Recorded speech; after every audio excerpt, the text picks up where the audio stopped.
Okay, Mr. Morales, nung nakarang hearing, if my memory serves me right, correct me if I'm wrong, nabanggit mo si former PDEA Chief, General Santiago, at pinuri mo pa siya.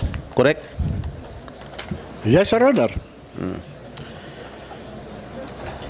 Ngunit, meron akong video na medyo, kung gusto natin palabas, na mismo si General Santiago ay kine-question ang iyong integridad.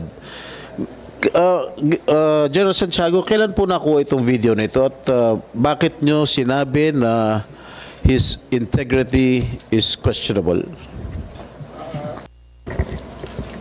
Mr. Chairman, Your Honor, magandang tanghali po sa inyong lahat. Medyo, because of my age, medyo hindi na ako as a matter of fact, hindi ako interesado sa hearing na to eh.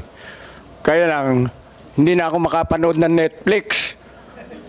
Puro PDEA leak. Sabi ko, teka, kaya nung imbitahan ako, sige, pupunta na ako riyan.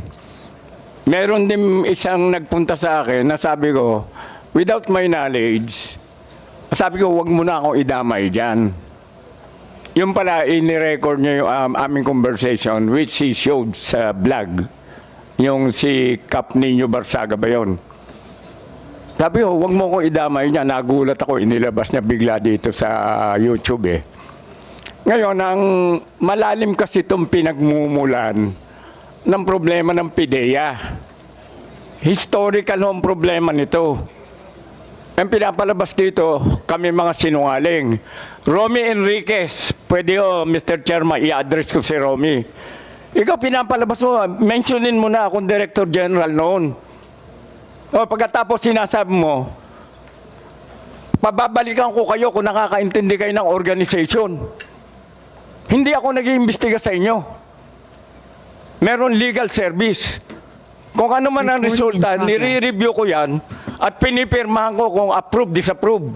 Kung nag-appeal ka sa civil service at nakalusot ka, di buti sa'yo, good for you. Pero huwag mo akong sisihin na itatago nyo ba kung sino Director General nyo? Ha? Hindi, patapusin mo ko.